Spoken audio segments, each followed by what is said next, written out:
Si Nari ay dating isang bar dancer kung saan binebenta niya rin ang sarili niya para magkapera. Pero nandidiri si Nari sa tuwing ginagawa niya iyon. Pero wala siyang choice dahil iyon lang ang way niya para mabuhay. Hanggang sa nabuntis siya ng isang lalaking hindi niya kilala. 5 taong lumipas. Naging maayos ang buhay ni Nari pero dahil sa kagipitan at may sakit ang anak, nagawa niya na namang ibenta ang sarili niya. Walang iya ka talaga, Nari! Sigaw ni Aling Teresa habang itinatapon ang pasang labahin sa sahig. Habang buhay mo na lang ba akong bibigyan ng kahihiyan? Nakatayo si Nari sa may pintuan. Nakayuko, basang-basa nagpawis at luha. Hawak niya ang isang lumang bag na puno ng mga damit ng anak niya.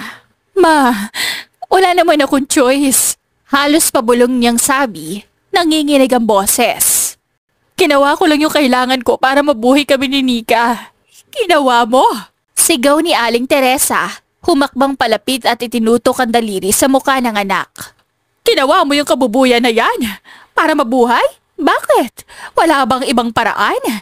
Wala kang kamay, wala kang paa. Ma, hindi mo nalang kinaya mga kapitbahay mo. Nagtitinda sa palengke, naglalabada, nag-aalaga ng bata. Pero ikaw ang pinili mo, katawan mo, binibenta mo. Diyos ko, Nari. Napayuko lalo si Nari. Ma, wala akong pinag-aralan. Sinubukan ko naman maghanap ng trabaho pero ayaw nila sa tulad ko. Tapos si Nika. Si Nika, lagi mo nalang sinisisi ang bata. Wala namang kasalanan yung anak mo. Tumulo ang luha ni Nari. Hindi ko siya sinisisi, Ma. Mahal ko ang anak ko. Ginagawa ko lang ang lahat para sa kanya. Kahit masukan ako sa sarili ko.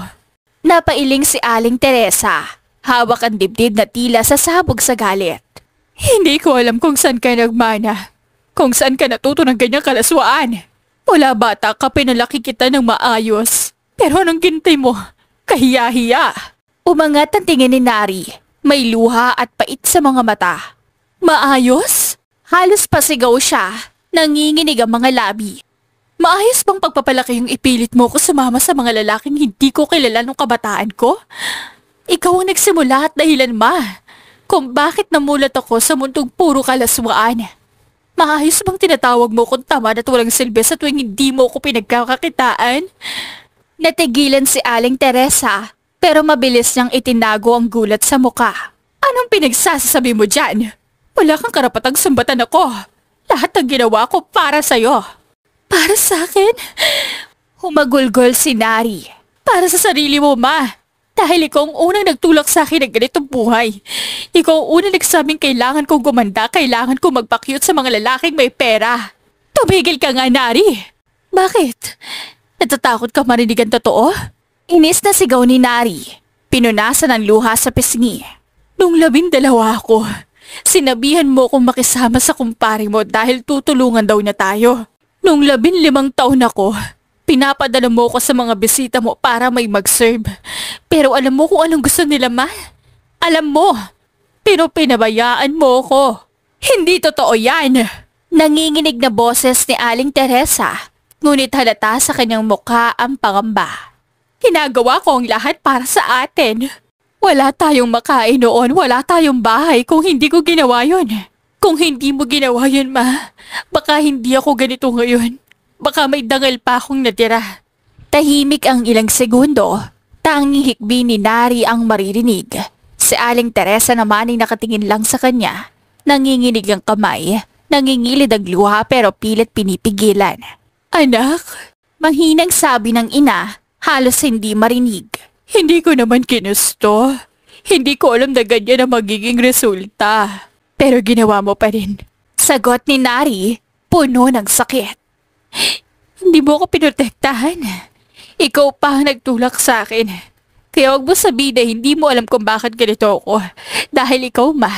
Ikaw ang dahilan. Wag mo ko sasihin, Nari. Lahat ng ina gusto lang naman ng mabuting buhay para sa anak. Hindi mo ako minahal bilang anak. Sagot ni Nari, humahagulgol. Minahal mo lang ako kung ano ang makukuha mo sa akin. Parang negosyo lang ako sa'yo. Hindi totoo yan. Napasigaw si Aling Teresa. Pinaghirapan kong buhayin ka. Buhayin? Oo, pero hindi mo pinaramdam na tao ako, Ma. Tumulo ang luha ni Nari habang hawak ang dibdib. Pinaparamdam mo sa akin na wala akong halaga kung wala akong may bibigay.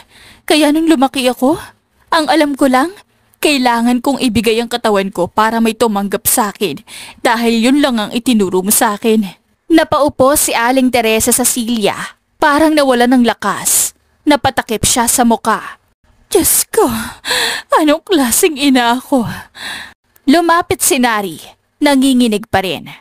Ma, sana noon pa tinulungan mo ko. Sana tinuruan mo ko magpatawad sa sarili, hindi magpakasama. Sana tinuruan mo ko magmahal ng sarili ko. Tahimik, wala ni isa sa kanila ang gustong magsalita. Maya-maya umangat ang ulo ni Aling Teresa. Kaya ngayon, mahinang sabi niya, bumalik ka na naman sa ganong gawain. Napahinga ng malalim si Nari, halos hindi makatingin sa ina. Oo ma, nanginginig ang boses. Kailangan ko ng pera, may sakit si Nika, wala na akong trabaho, walang tutulong sa amin. Nagmamakaawa na ako sa mga kamag-anak natin pero walang gusto magpahiram. Kaya oo, binenta ka ulit ang sarili ko. Walang iya ka talaga, Nari. Napasigaw ulit ang ina, sabay tayo't titinulak ang mesa. Hindi mo man lang inisip ang anak mo.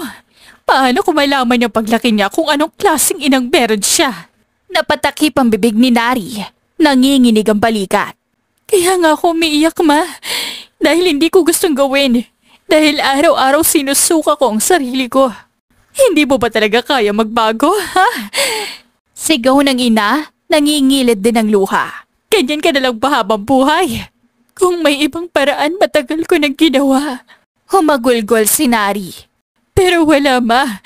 Wala. Hindi ako tulad mo na marunong manguto ng tao para mabuhay. Ang alam ko lang magtiis. Kaya kahit masakit, kahit madumi, kinakaya ko. Tumahimik ulit ang ina. Tinitigan niya ang anak na halos lumuhod na sa sahig sa pag-iyak. Tingnan mo yung sarili mo, Nari. Sabi ni Aling Teresa. Hindi ko alam kung awa o hiya ang nararamdaman ko sa'yo. Siguro pareho, ma. Sagot ni Nari humahagulgol. Kasi ganun din ako sa sarili ko. Lumapit si Nari sa ina, lumuhod sa harap nito. Pero sana naman kahit kayon lang, yakapin mo ako bilang anak mo. Kahit kayon lang ba? Pagod na ako. Hindi agad gumalaw si Aling Teresa. Nakatingin lang siya sa anak na lumuluha at basag ang tinig. Ilang segundo pa bago siya bumuntong hininga, pero sa halip na yakapin si Nari, tumayo siya. Hindi ko kayang tanggapin to, Nari. Hindi ko kayang tanggapin na anak ko ang isang babae na ibinebenta ang sarili. Parang pinagsakluban ng langit at lupa si Nari. Mahina niyang sambit, nanginginig. Kahit alam mong ikaw ang nagtulak sa akin, hindi mo pa rin ako mapapatawad. Hindi lahat ng kasalanan ng magulang dapat ipasa sa anak. Malamig na sagot ng ina. At hindi rin lahat ng kasalanan ng anak dapat isisi sa magulang. Ikaw na to ngayon, Nari. Pinili mo yan. Tumayo si Nari, umiiyak ng walang boses. Hindi ko alam kung anong mas masakit pa. Sabi niya habang humahakbang palayo. Yung ibenta ko ang katawan ko. O yung makita ko hindi na kayang mahalin ang sarili kong inanganak niyang wasak dahil sa kanya. Nari! Sigaw ni Aling Teresa pero hindi na lumingon ang anak. Binuksan ni Nari ang pinto at bago siya tuluyang lumabas, tumingin siya muli. Alam mo, ma, mahinahon niyang sabi kahit nanginginig pa rin. Akala ko dati ikaw ang dahilan kung bakit ako napupuhay. Pero ngayon ko lang naintindihan. Ikaw din pala ang dahilan kung bakit unti-unti ako napapatay sa loob. Tumulo rin ang luha ni Aling Teresa, pero hindi siya nagsalita. Lumabas si Nari, dala ang bag at sa unang pagkakataon habang naglalakad siya sa daan. Wala na siyang pakialam kung sino ang makakakita sa kanya dahil ang tanging natitira sa kanya ay ang luha at ang anak niyang kailangang mabuhay. Madilim na ang langit nang makarating si Nari sa bahay. Pagod na pagod siya pero dala niya ang maliit na paper bag na puno ng tinapay at tsokolate. Sa loob ng bahay, maririnig niya ang boses ng anak niya. Nanay, si Tita Georgia po nandito! Sigaw ng batang babae mula sa papag. Napangiti si Nari kahit pagod. O talaga ba, anak? Sabi niya habang binubuksan ang pinto. Hi, Beshi! Bungad agad ni Georgia sabay taas ng kamay na parang laging handang makipagchika. Aba, matamlay ang mukha ng beshi ko. Halika at ichika mo sa akin.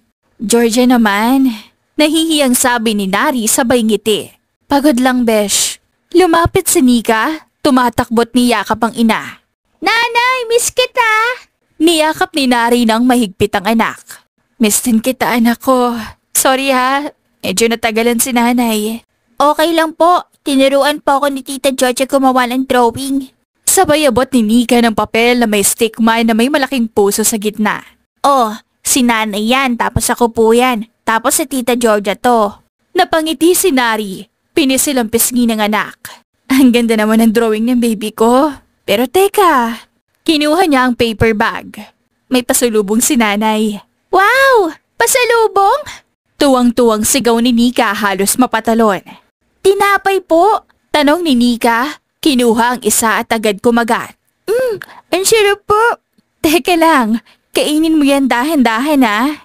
Sabi ni Nari habang inaayos ang buhok ng anak. Mainit pa.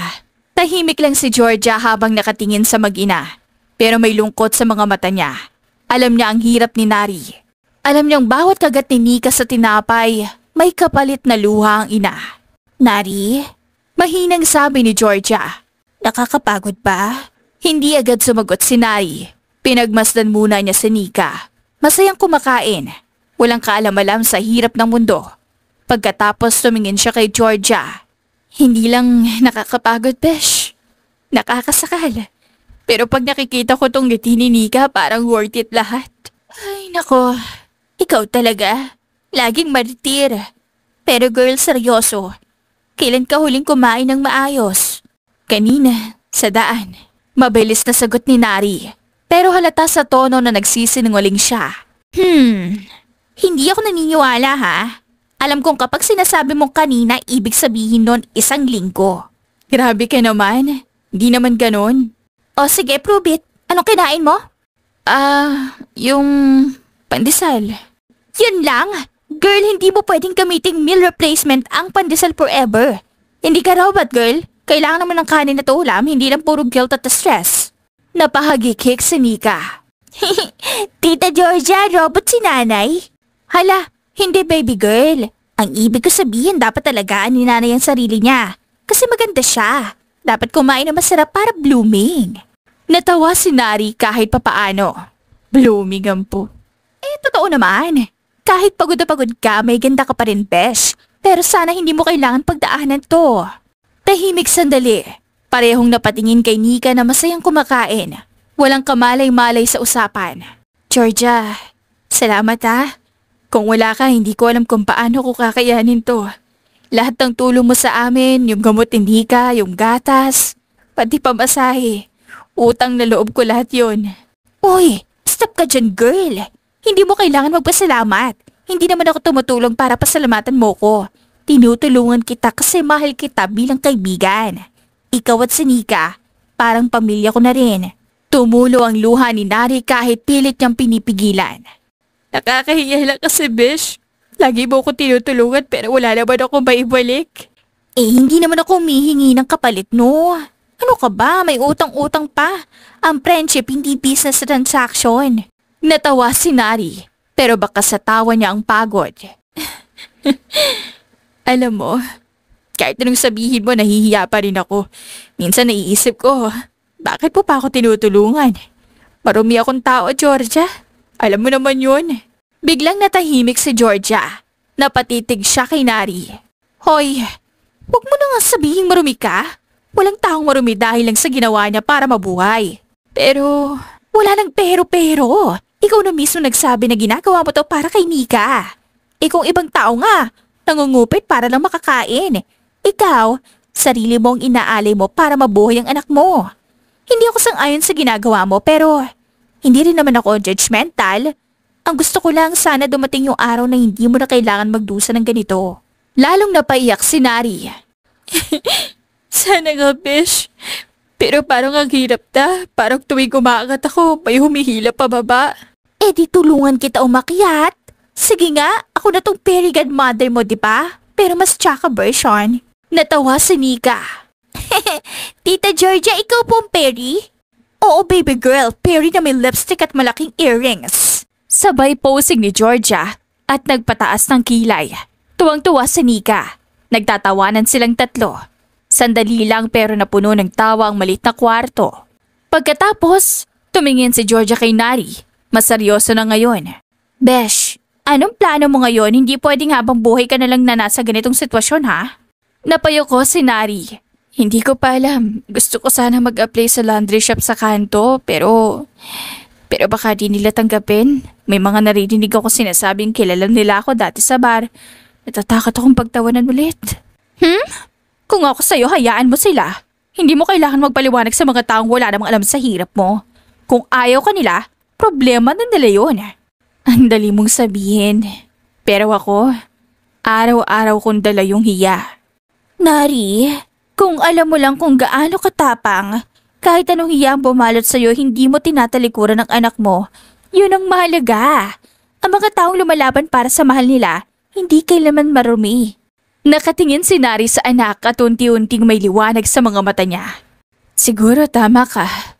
Kahit gaano kadumi ang nakaraan ko, basta para kay Nika kakayanin ko. Ganyan dapat. At kung sakaling kailangan mo ng tulong ulit, huwag ka mahihiyang kumatok sa pinto ko, ha? Hindi mo kailangan mag-isa. Ngumiti si Nari bagaman puno ng luha. Salamat talaga, Besh. Hindi ko alam kung anong ginawa ko para magkaroon ng kaibigang tulad mo. Kasi good karma mo to. Dati kang mang bar dancer, pero may babuti kang puso. Kaya huwag mo sabihin na wala kang silbi. Ang mga taong kagaya mo, sila ang tunay na matapang. Niyakap ni Nari si Georgia.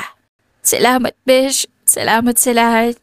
Ay nako, tama na yung drama. Mamaya mapanis tong tinapay ni baby girl. Tumingin si Nika sa kanila. Nanay, Tita Georgia, love ko kayong dalawa. Natawa silang dalawa sabay sabing, love ka rin namin, baby girl. Kinabukasan bago umalis si Georgia, inabot niya kay Nari ang isang sobre. O ayan, huwag mong tatanggihan na, para kay Nika yan. Ay hindi na, Besh. Ang dami mo namang naitulong. Shhh! Ay nako, pag ayaw mong tanggapin, magtatampo ako. Saka isipin mo na lang pa-birthday ko kay baby Nika. Salamat, Besh. Balang araw babawi ako. Huwag mo nag-isipin yan. Ang gusto ko lang, makita ko kayong dalawa ni Nika na masaya. Nang makalis si Georgia, napaupo si Nari sa papag. Tinitigan niya ang anak niyang natutulog na may ngiti sa labi. Yakap-yakap ang laruan. Hinaplas niya ang buhok nito. Anak, pasensya ka na kay nanay, ah. Pero pangako, balang araw, hindi na ako pagpipeta ng sarili ko. Gagawin kong maayos ang lahat para sa'yo. Kinabukasan may gumigising agad kay Nari na bubuwit. Nanay, gising na! Ang ingay ng manok! Sigaw ni Nika habang hinahatak ang kumot ng ina. Anak naman.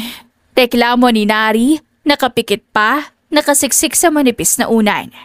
Maaga pa, 6:00 lang yan. Gutom na po ako. Nakabusangot na sabi ni Nika, nakatukod pa ang kamay sa bewang. Sabi niyo po kagabi magluluto tayo ng hotdog. Oo na. Yay! Bumangon si Nari. Inaantok pero ngumiti sa anak. Pinagmasdan niya sandali ang mukha ni Nika. Maputi, bilugan ang mukha, at buhay na buhay ang mga mata. Lahat ng pagod niya parang nawawala kapag nakikita ang anak. Okay, magugas ka muna ng mukha at ng kamay, ha? Huwag kang kakain ng marumi. Sabi ni Nari habang inaayos ang kalan. Nanay, pwede po ba ako magugas gamit yung pink na sabon ni Tita Georgia? Tanong ni Nika habang tumatakbo sa lababo. Ha?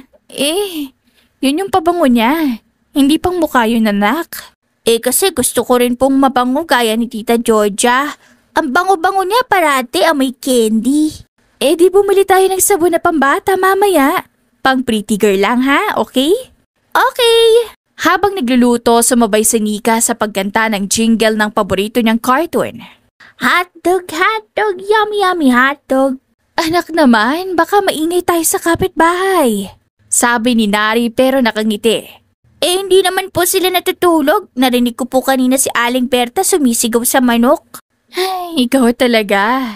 Sige na nga, sabayan kita. Hotdog, hotdog. Pareho silang kumakanta habang niluluto ang agahan. Simpleng umaga lang pero punong-puno ng halakhak.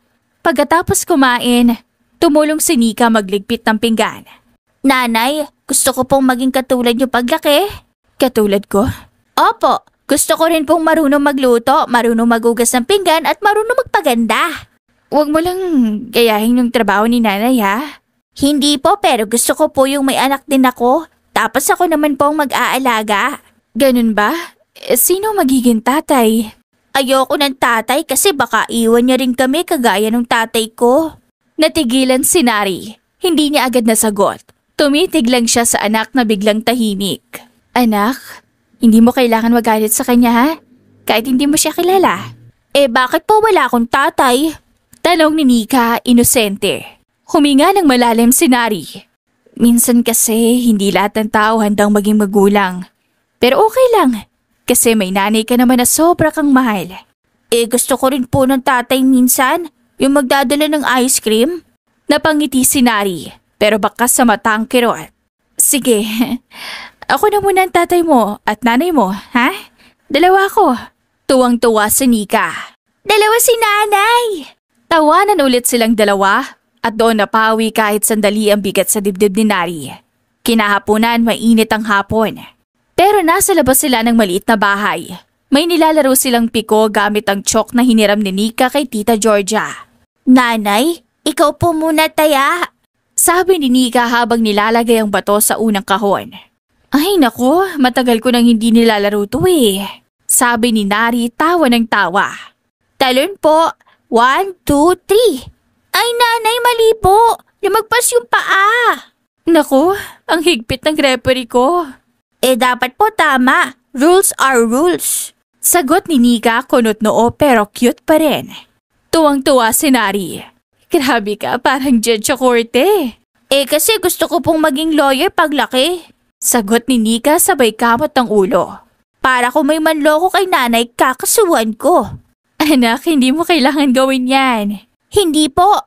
Basta ako, mag-aaral ako na mabuti tapos bibili tayo ng malaking bahay tapos may sarili kang kama, nanay. Di na po tayo siksikan.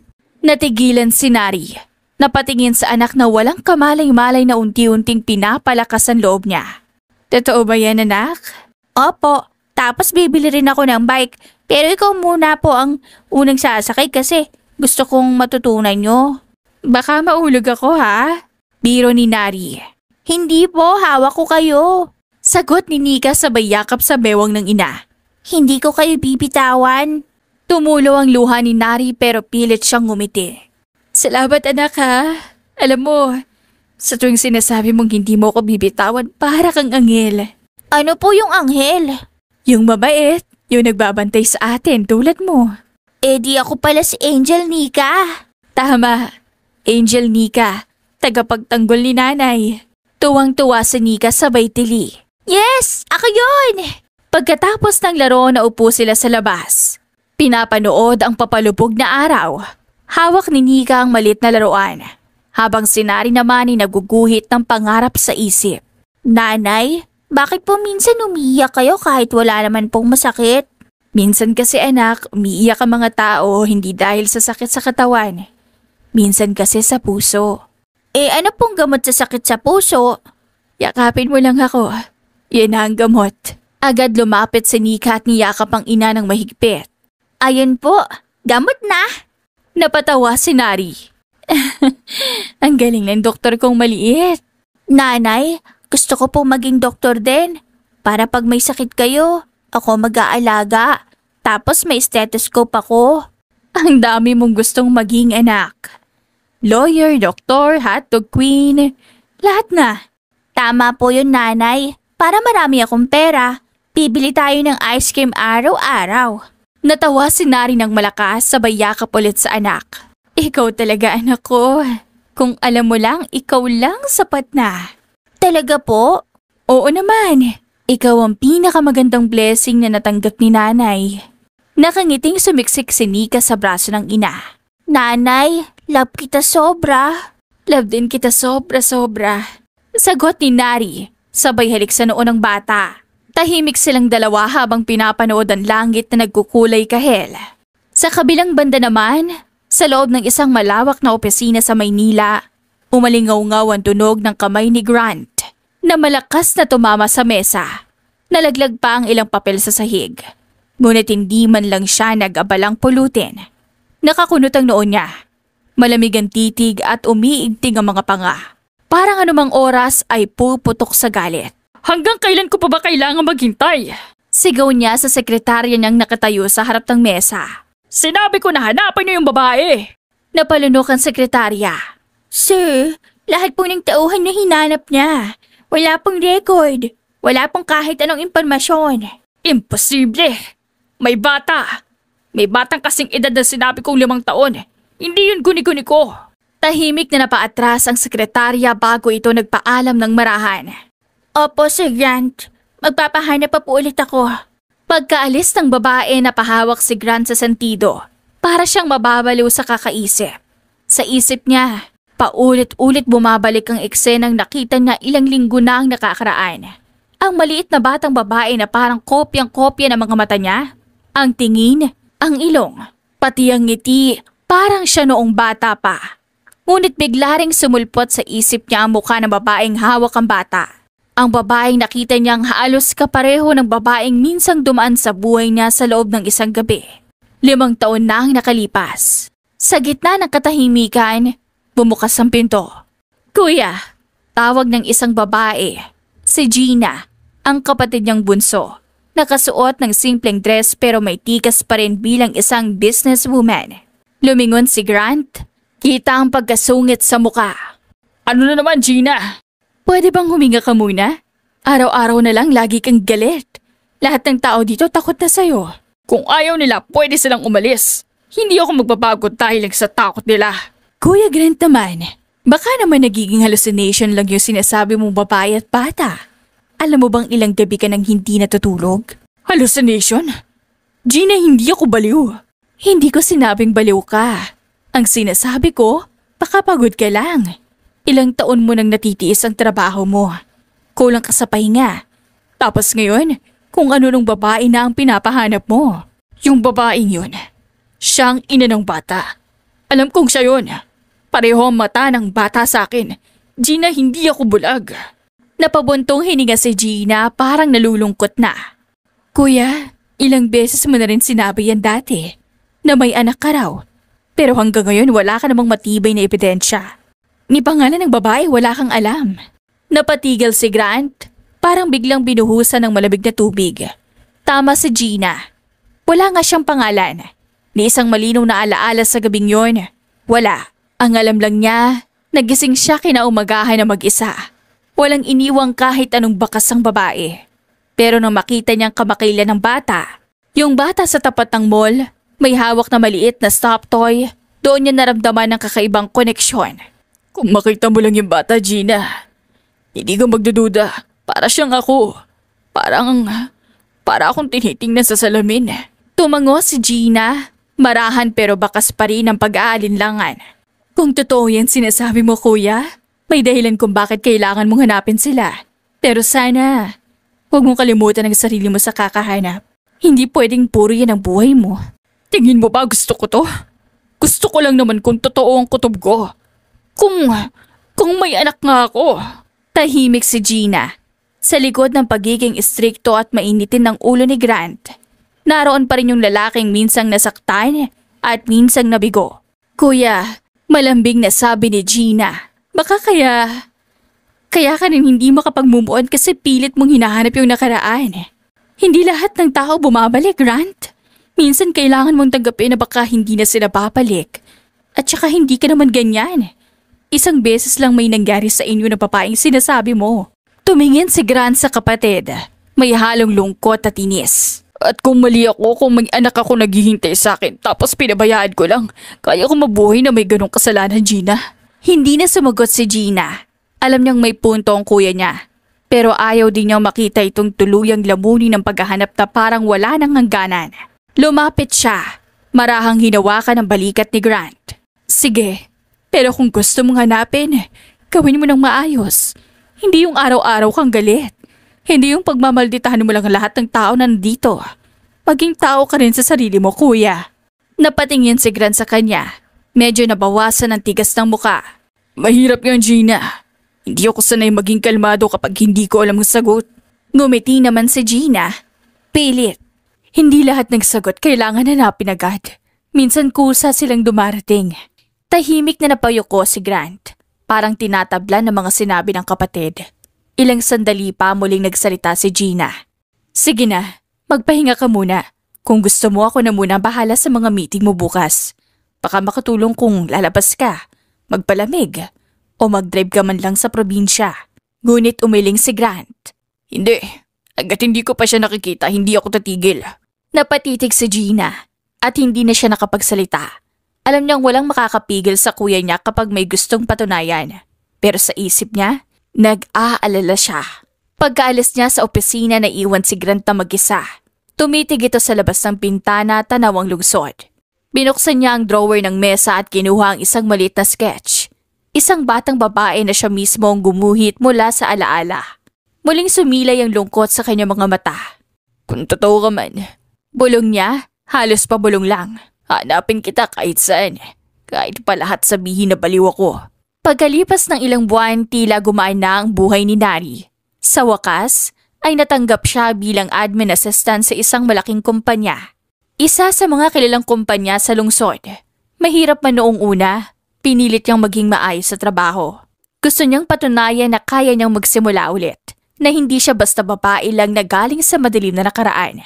At hindi niya alam, ang CEO ng kumpanyang iyon ay walang iba kundi si Grant Vergara, ang lalaking matagal nang ginugulo ng alaala ng babaeng hindi niya malimutan. Una silang nakita sa elevator, isang umagang abala. Good morning po, sir. Mahinahong bati ni Nari. Hindi alam kung paano babatiin ang matikas na lalaking nasa tabi niya. Tumango lang si Grant. Malamig pero hindi bastos. You hire? Tanong nito habang nakatingin sa harap. Hindi man lang siya tinitingnan. Opo sir, sa admin po ako under Miss Stacy. Tumango ulit si Grant. Pero nang bahagya niyang lingunin si Nari, parang may kung anong nararamdaman siya sa dibdib niya. May pamilyar na init, pero hindi niya maipaliwanag. Samantalang si Nari, napalunok. Hindi niya alam kung bakit biglang bumilis ang tibok ng puso niya. Ang presensya ng lalaki, parang nangingibabaw sa buong elevator. Matangkad, mabango, at matigas ang panga. May dating, pero higit pa roon, parang may kung anong misteryosong nakatago sa mga mata nito. Paglabas nila ng elevator, magkaibang direksyon ang tinahak nila. Ngunit pareho silang lumingon sa isa't isa, bago pa man mawala sa paningin. Mabilis lumipas ang mga linggo. Sa opisina, nakilala si Nari bilang masipag, tahimik, at marunong makisama. Lahat ng tao napapansin ang pag-aalaga niya sa trabaho. Maging si Grant, ilang beses nang nahuli ng staff na nakatingin sa kanya kapag dumadaan dito sa hallway.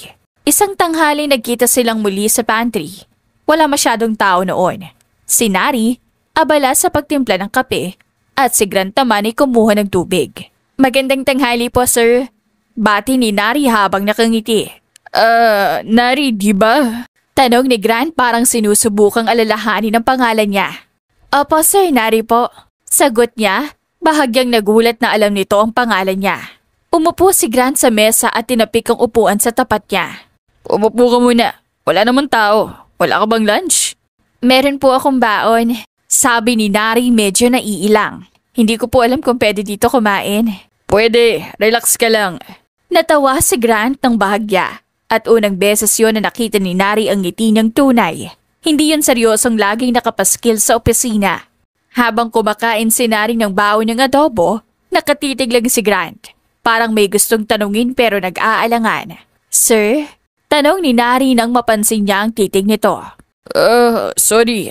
Sagot ni Grant, ngumiti ng bahagya. May anak ka na ba? Nanigas si Nari, pero pinilit niyang pinanatili ang ngiti. Opo sir, isang babae, 5 taon na po. Tumango si Grant. Ngunit may kakaibang kirot siyang nararamdaman. 5 taon. Eksaktong edad ng batang hinahanap niya. Pero mabilis niyang itinago ang reaksyon. Cute siguro. Sabi niya na lang. Anong pangalan? Nika po. Sagot ni Nari, sabay ngiti habang kumikislap ang mga mata. Siya po ang buhay ko. Lahat ng ginagawa ko para sa kanya. Biglang parang napako si Grant. Nika? Mahinang ulit niya. Opo sir, bakit po? Wala, maganda lang pakinggan. Ngumiti si Nari. Hindi alam na sa mismong sandaling iyon, unti-unti nang nagbubuhay ang mga hinala ni Grant. Simula noon, madalas na silang magkasama sa opisina. Kapag may meeting, si Grant ay lagi nagiging kalmado kapag nandoon si Nari. Minsan pa nga napapansin ng ibang empleyado na iba ang ngiti ni Sir Grant kapag si Nari ang kausap. Nari, halika nga sandali. Tawag ni Grant isang hapon habang naglalakad dito palabas ng opisina. Opo, sir. Sumama ka sa akin sa field visit bukas. Kailangan ko na kasama sa project site. Alam kong malakas ang memory mo sa details. Gusto kong ikaw na maglista ng mga notes. Medyo nabigla si Nari. Ako po, sir. Hindi po ba si Miss Tracy dapat? Si Tracy may leave bukas, kaya ikaw. Sige po, sir. Good. I trust you. Hindi alam ni Nari kung bakit parang may kakaibang init sa dibdib niya nang marinig yon. At nang maghiwalay sila ng daan, hindi niya alam kung bakit parang ayaw niyang matapos ang araw. Kinabukasan, habang nasa kotse sila ni Grant papunta sa site, abala si Nari sa pagtingin sa mga papel. Tahimik sa loob ng sasakyan. Hindi ka ba naiilang sa akin? Tanong bigla ni Grant. Po? Lagi kitang tinatawag. Pinapupunta sa opisina. Pinapasama sa lakad. Wala ka bang nararamdaman na hindi normal? Wala naman po, sir. Maayos naman po kayo. Mabait. Mabait? Ngayon lang yata may nagsabi sa akin yan. Baka kasi hindi kayo madalas ngumiti, sir. Pero kapag ngumingiti kayo, mabait ang dating nyo. Ganun ba?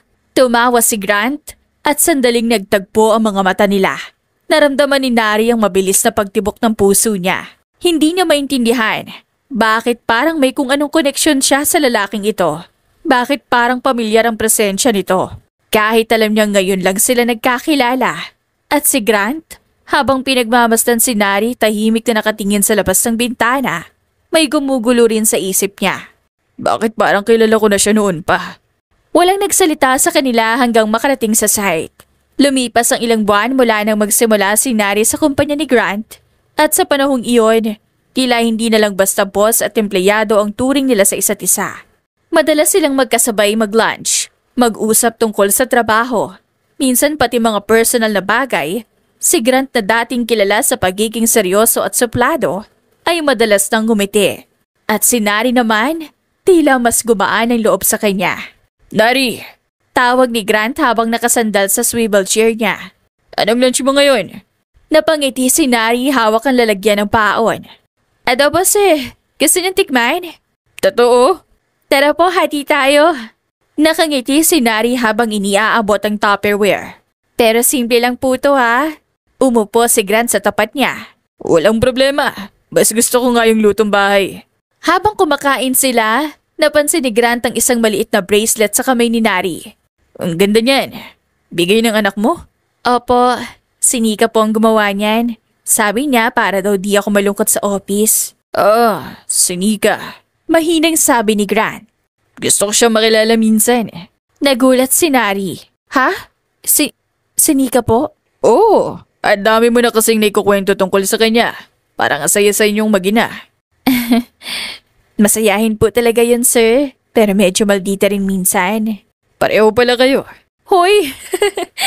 Tawa ni Nari. Sabay hampas ng mahina sa braso niya pero agad niyang binawi ang kamay.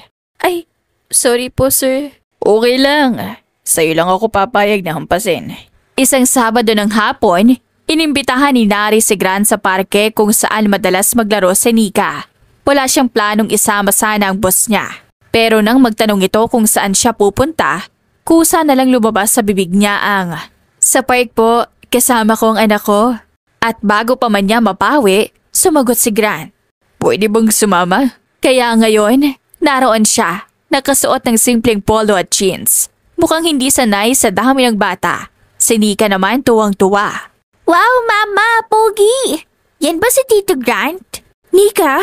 Totoo naman, Mama. Hello po, Tito. Lumuhod si Grant sa harap ni Nika at gumiti. Hello, Nika. Ang ganda mo naman. Mas maganda si Mama, saka mabait, pero mataring minsan. Totoo yan. Naranasan ko na rin yun sa office. Si Mama, may kakampi na ako. Nagkatinginan si Grant at Nari. Pareho silang natawa. Pero habang pinagmamasdan ni Grant ang bata, Hindi niya maiwasang mapansin kung gaano ito kamukha niya noong bata pa siya. Parehong hugis ng mata. Parehong may biloy sa pisngi kapag ngumiti. Habang naglalaro si Nika ng bola, tahimik na nag-uusap si Grant at Nari sa bench. Sir, salamat po sa pagsama ha. Hindi niyo naman kailangan na balahin pa sarili niyo. Gusto ko nga eh. Matagal na akong hindi nakakapag-relax ng ganito. Mabuti naman kung ganon. At least masaya rin si Nika. Tahimik silang pareho sandali. Nari, alam mo bang hanggan ng loob ko sa inyo? Po? Kayong dalawa ni Nika, parang may kakaibang koneksyon. Hindi alam ni Nari kung anong isasagot. Sa halip ngumiti lang siya. Siguro po kasi mabait kayo sa amin. Si Nika kasi mabilis lumapit sa mga taong mabait. Hanggang sa napalapit na talaga ang loob ni Grant kay Nika, lalo na kay Nari. Madalas na silang magkakasama na tatlo at masaya si Nari na masaya ang kanyang anak. Isang gabi, dumalaw si Grant sa bahay ni Nari. May dala itong cake at ilang prutas. Pasalubong ko kay Nika, sabi niya na nakangiti. Nang buksan ni Nari ang pinto, agad na sumigaw ang bata. Tito Grant, may dala ka bang toy? Teka, hindi ba ako pwedeng makapasok muna? Natatawang sabi ni Grant. Tumakbo si Nika papunta sa kanya. Niyakap siya agad sa bewang. Miss ko na po kayo. Natigilan si Grant.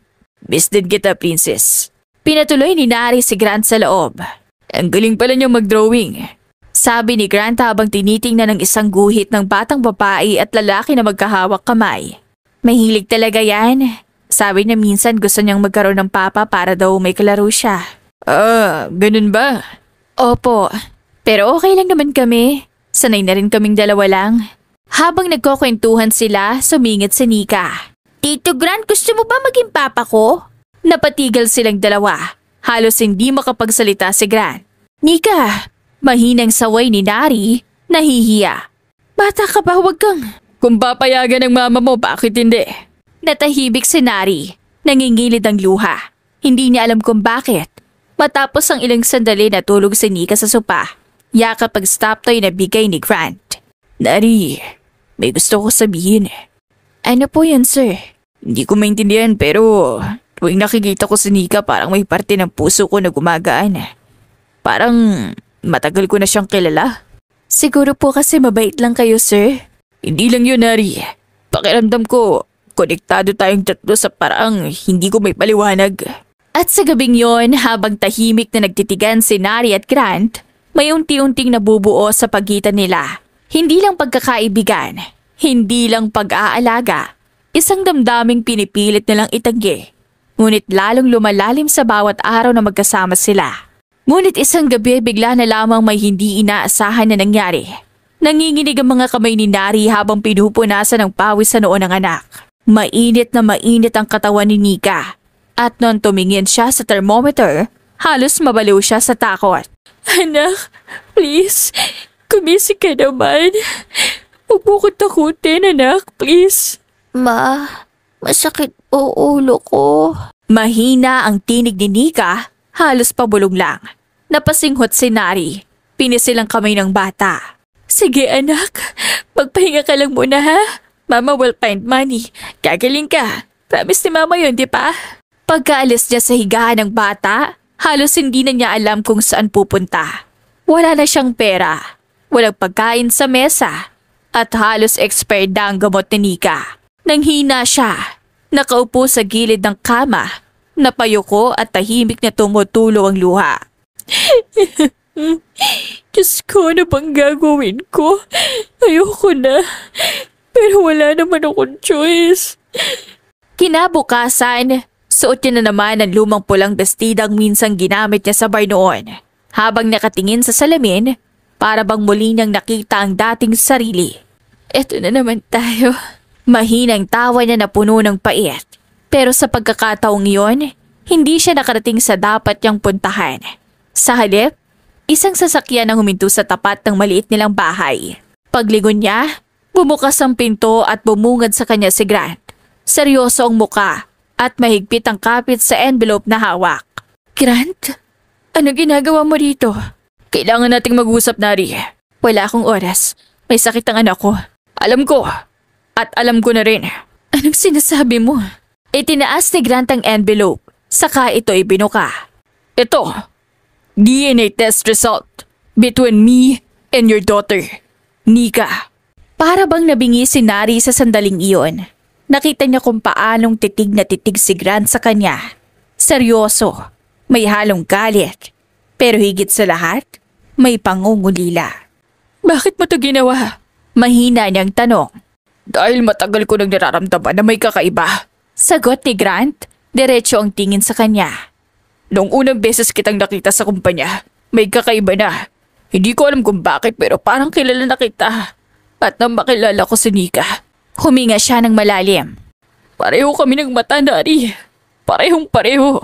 Hindi na nakasagot si Nari. Nanginginig ang mga kamay niya. Hindi totoo yan. Lumapit si Grant. Hawak pa rin ang papel. Totoo, Nari. At alam ko hindi mo sinadya. Pero gusto kong marinig sa'yo.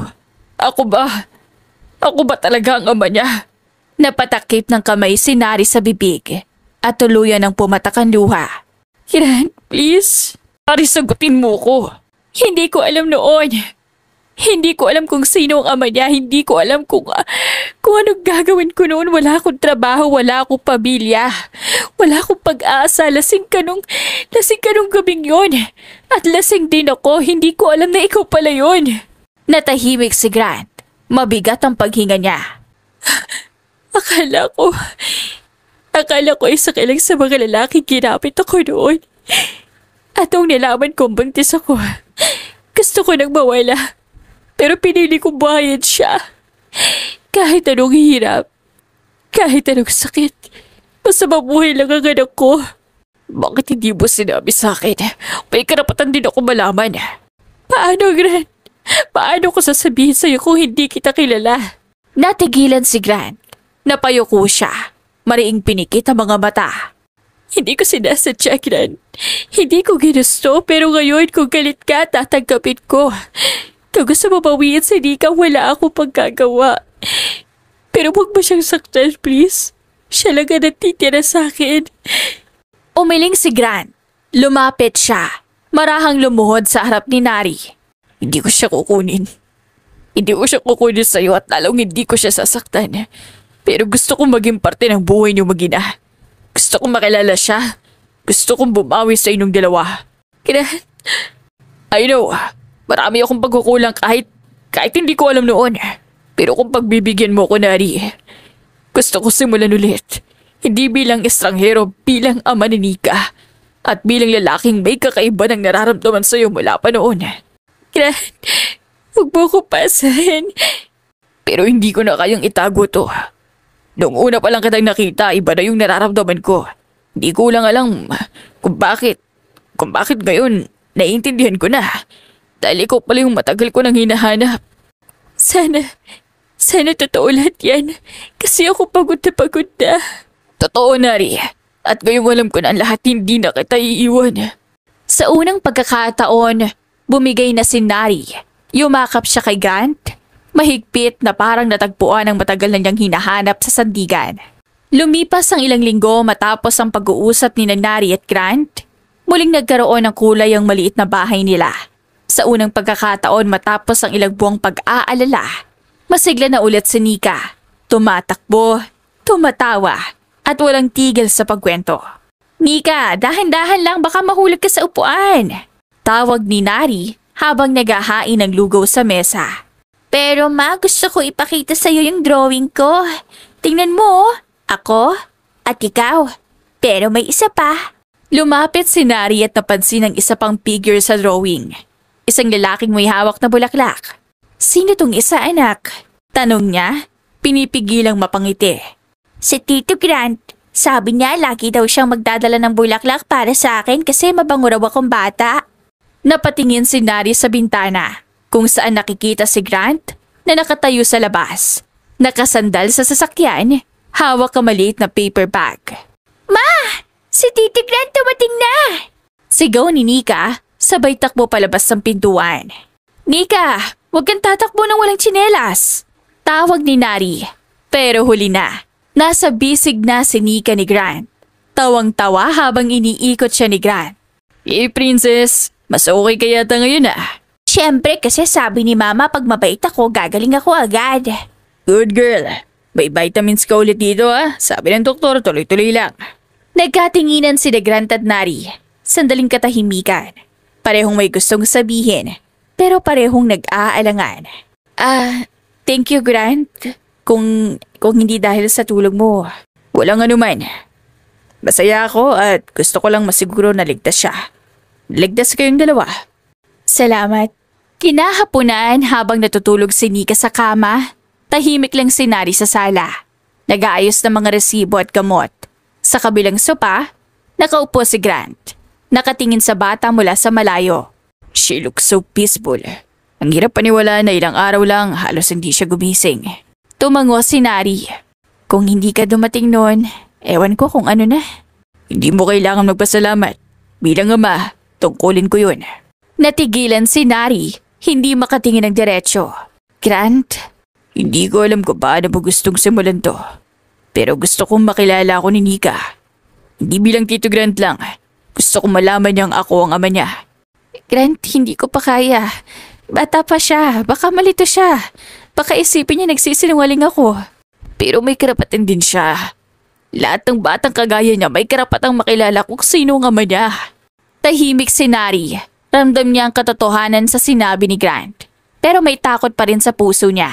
Kailangan ko lang ng oras, please, Grant. Huwag mo na ngayon. Napayuko si Grant, tumango na lang. Okay, pero sana huwag mong ipagkait sa akin habang buhay. Gusto ko na maging parte ng mundo niya. Ilang araw ang lumipas, Sabado ng umaga. Maaliwalas ang langit. Habang naglalaro si Nika sa may bakuran, nakaupo si Nari sa gilid ng pinto. Nakatingin lang sa anak. Dumating si Grant. May dalang mga bulaklak at maliit na cake. Good morning! Bati ni Grant. Tito! May cake! Birthday ko ba ulit? Hindi naman. Pero gusto ko lang mag-celebrate kasi magaling ka na. Yay! Tahimik na nakatingin lang si Nari sa kanila. Habang naglalaro ang dalawa sa lamesa, nakita niyang kung paano tumawa si Grant. Kung paano marahan itong punasan ng mumu sa labi ng bata. At kung paanong parang likas lang ang bawat galaw niya bilang ama. Ilang saglit pa, lumapit si Nari, halatang kinakabahan. Grant? Mahinang tawag niya. Tumingin si Grant. Seryoso pero maamo ang mata. Yes? Gusto ko sanang sabihin na sa kanya. Nari, sigurado ka? Oo. Hindi ko na kayang itago pa. Karapatan niyang malaman at karapatan mo ring marinig to mula sa kanya. Lumuhod si Grant sa tabi ni Nika. Hey princess, may sasabihin si Mama, okay? Tumingin si Nika sa ina. Ano yun, Ma? Huminga ng malalim si Nari. Anak, si Tito Grant. Hindi lang siya kaibigan ni Mama. Po? Ngumiti si Nari, nangingilid ang luha. Siya ang papa mo, anak. Natigilan si Nika. Napatingin kay Grant, saka tumingin ulit sa ina. Totoo po. Tumango si Nari. Totoo, anak. Ilang segundo ng katahimikan. Pagkatapos biglang yumakap si Nika kay Grant. Papa! Napatingin si Grant kay Nari. Hindi makapaniwala sa narinig. Anak! Mahina niyang bulong habang niyakap pabalik si Nika. May papa na ako. Sabi ko na nga ba kasi magkapareho tayo ng mata. Tumawa si Nari sabay punas ng luha. Patalino talaga tong batang to. Ngumiti si Grant, huminga ng malalim saka tumingin sa kanila. Simula ngayon, promise ko sa inyo, hindi ko na kayo iiwan kahit kailan. Ngumiti si Nari sabay abot ng kamay ni Grant. Habang mahigpit silang magkakasama sa gitna ng maliit na bakuran, unti-unting bumalik ang saya sa mga mata ni Nari. Saya na matagal nang nawala. At sa unang pagkakataon, hindi na siya natakot sa salitang pamilya. Dahil ngayon, buo na sila. Lumipas ang ilang linggo at tila ba mas naging masigla pa si Nika. Araw-araw, lagi nang nandoon si Grant. Papa, bilisan mo! Dito ka po! Taya ka! Sigaw ni Nika habang tumatakbo sa maliit na bakuran. Hawak ang plastic na pamaypay na parang espada. Teka lang, princess. Hindi pa ready si papa mo. Tawa ni Grant, habol-habol ang anak. Si Nari naman nakaupo sa terrace. Pinapanood silang mag-ama habang naglalaro. Napapangiti siya kahit pilit niyang pinipigilan. Nakikita niya kung paano binubuo ni Grant ang dati niyang hindi naisip na pamilya. Papa, ikaw taya ulit ha? Okay. Pero last lang na to ha, pagod na si Papa. Promise. Promise? Cross your heart. Cross my heart. I love you, Papa. Natigilan si Grant. Sandali lang pero ramdam ni Nari ang panginginig ng boses ni Grant nang marinig niya yon. I love you too, anak. At doon na hindi napigilan ni Nari ang mapaluha. Tumayo siya.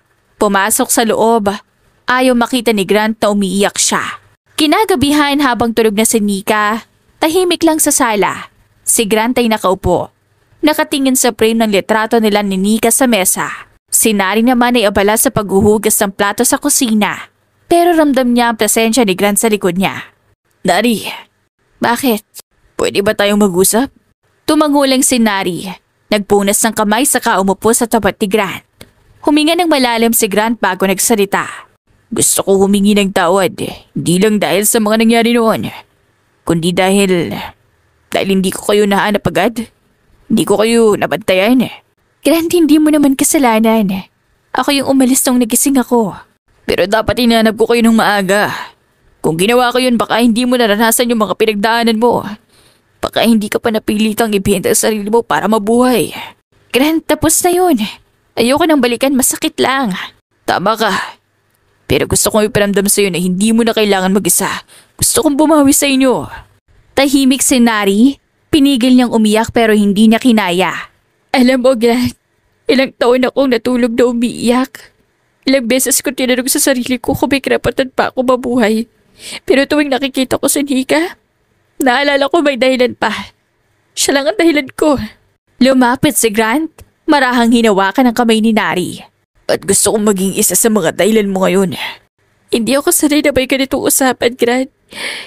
Di ko alam kung anong mararamdaman ko. Di mo kailangan pilitin. Basta gusto kong malaman mo hindi ako aalis kahit ilang taon pa. Hihintayin kong hayaan mo ko sa buhay niyo. Gusto kong maging karapat-dapat sa inyo ni Nika. At sa gabing iyon, hinayaan na ni Nari si Grant. Hinayaan niyang pumasok na ito sa buhay ng kanilang mag-ina. At doon lang naramdaman ni Nari ang magmahal sa unang pagkakataon. 3 weeks later, tahimik na tahimik ang paligid nang pumarada ang kotse ni Grant sa harap ng malaking gate. Kasama niya si Nari at si Nika, na excited habang nakadungaw sa bintana. Wow, Mama! Ang laki ng house! Parang castle! Napangiti si Nari pero halatang kabado. Nanginginig ang kamay niya habang inaayos ang buhok ng anak. Oo, anak.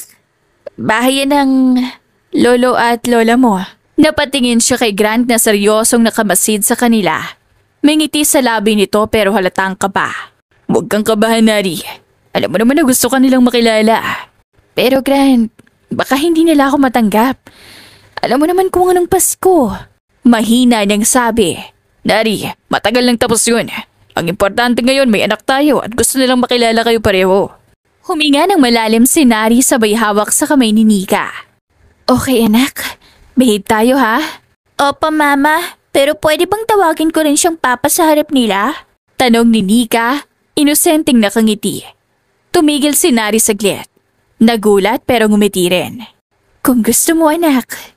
Pagpasok nila sa loob ng mansyon, sinalubong agad sila ng magulang ni Grant. Oh my! She looks exactly like you, Grant! Good afternoon po. Mahina pero magalang na bati ni Nari sa bayo ko. Anak, huwag ka nang mahiya. Malumaning na sabi nito habang hinahawakan ang kamay niya. Grant told us everything. Alam namin kung gaano ka nagsakripisyo para sa anak mo. Salamat, Nari. Salamat po. Hindi ko po inasahan. Lumapit ang ama ni Grant at ngumiti. Walang dapat ikahiya, iha. Ang mahalaga, lumaki si Nika na mabuting bata. At ngayon, nandito ka na. Pamilya ka na rin namin. Lolo, ang bango mo po. Natawa ang lahat pati si Grant. Tignan mo pa ba? Kinampihan ka kagad. Biro ni Grant. Aba, syempre. Apo ko to eh. Tawa ng ama ni Grant at binuhat si Nika. Pwede na ako mag-retire. May kasabay na ako maglaro ng chess. Hindi po ako marunong ng chess, Lolo. Tawag sabi ni Nika. Pero gusto ko po ng chocolate. Hala, ayan na. Natatawang sabi ng asawa. May kahati na ako sa chocolate stash. Napangiti si Nari. Lumapit ang ina ni Grant sa kanya at niyakap siya ng mahigpit. Alam mo anak, matagal ko na gustong magkaroon ng apo at ngayon natupad na. Naiyak si Nari habang yakap ito. Salamat po ma'am. Hindi ko pa inaasahan na tatanggapin niyo ako ng ganito. Tawagin mo na lang ako mama. Ngiti ng ginang. Tama na ang mom, family ka na. Lumapit si Grant, ngumiti kay Nari at hinawakan ang kamay nito. Sabi ko sa'yo, they'd love you both. Ngumiti rin si Nari at gumagaan ang dibdib niya. Kinagabihan tahimik ang gabi. Nasa hardin si Nari. Nakaupo sa bangko habang pinagmamasdan si Nika at lola nito. Nagtatawanan sila sa may swing. Si Grant naman ay tahimik na lumapit. May dalang 2 tasa ng mainit na tsaa. Hey!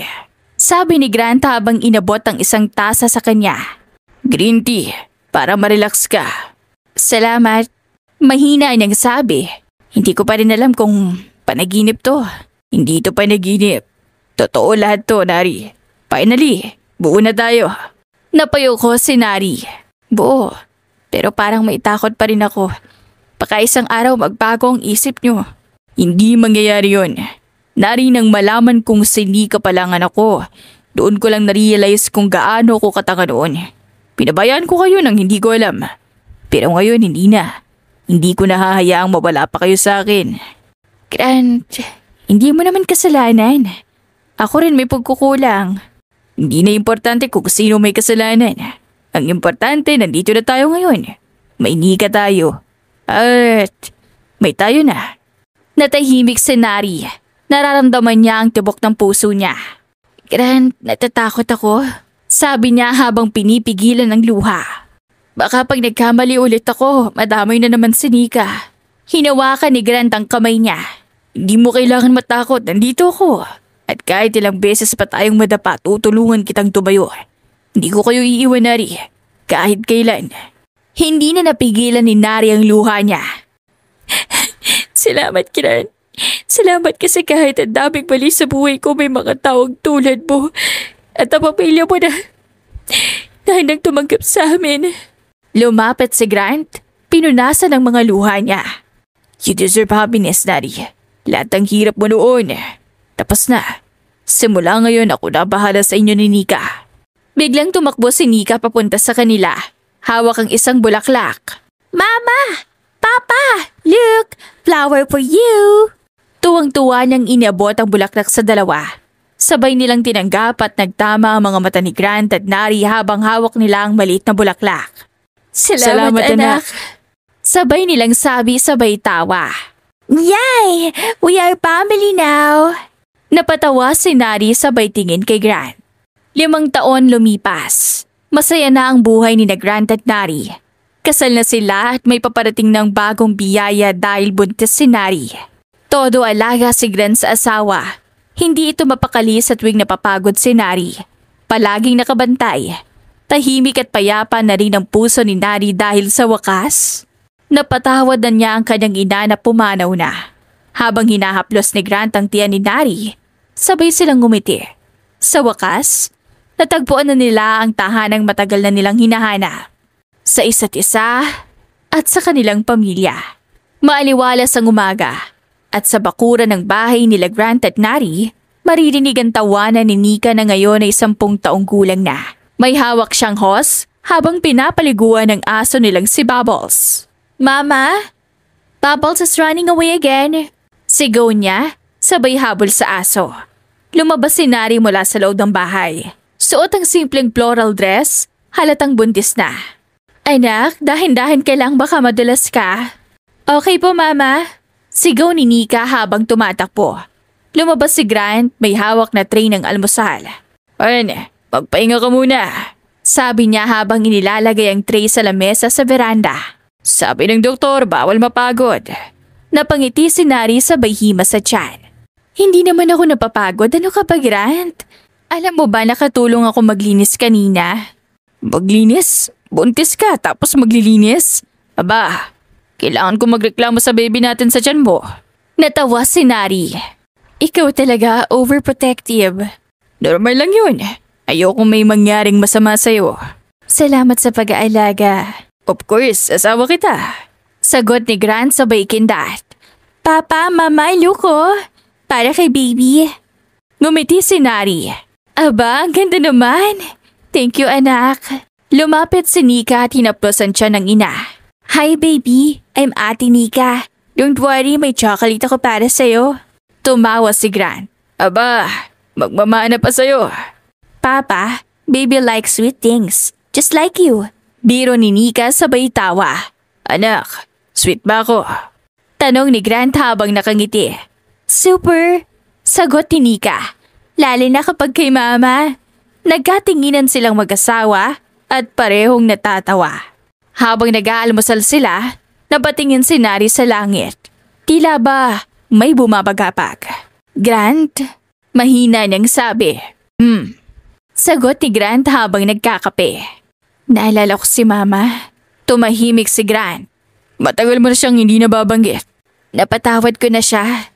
Nung nalaman kong pumanaw na siya, hindi ko alam kung maiiyak ako o hindi. Pero narealize ko na may maganda pa rin siyang nagawa bilang ina ko. Hinawakan ni Grant ang kamay niya. You did the right thing, Nari. Mas mabuting napatawad mo siya. Kasi kapag pinatawad mo, mas gumagaan ang puso. Tumango si Nari. Oo, ang bigat noon pero ngayon parang malaya na ako. Proud ako sa'yo, Nari. Hindi lang bilang asawa ko, kundi bilang babae. Napangiti si Nari at tumulo ang luha niya pero ngiti pa rin ang namayani. Salamat, Grant. Kasi lagi kang nandyan. Ako pa. Saan ba ako pupunta may buntis akong dapat bantay sarado ko. Papa, bantay ka rin ba sa baby? Sabat ni Nika.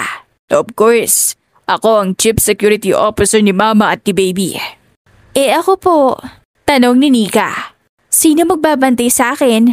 Si Lolo at si Lola mo. Para kompleto tayo. Sa hapon, nakaupo si Nari sa duyan sa hardin habang si Nika ay nagdodrawing ng family picture. Si Grant naman ay nagdidilig ng halaman. Suot ang simpleng white shirt at shorts. Pawisan pero nakangiti. Papa! Sigaw ni Nika. Tingnan mo oh! Lumapit si Grant at tinignan ang drawing. Wow! Galing mo anak! Si Mama yan. Si Baby tapos ikaw yan, Papa. At ako yung may malaking ribbon. Tumawa si Grant. Of course, ikaw yung pinakamaganda dito. Si Papa din. Kaya nga magkamukha kami. Ngumiti si Nari at tinawag sila. Tama na muna yan, anak. Kumain muna tayo ng merienda. Paglapit nilang mag-ama, inabot ni Nari ang malamig na juice kay Grant. Para sa pawis na pawis kong asawa. Salamat. Sabi ni Grant sabay halik sa kamay ni Nari. Ikaw talaga, hindi mo ko tinatantanan sa pag-aalaga. Siyempre, sagot ni Nari. May baby akong lalabas ulit. Kailangan healthy si Papa. Naku Mama, pag lumabas na si baby ako na bahala kay Papa. Sabat naman ni Nika.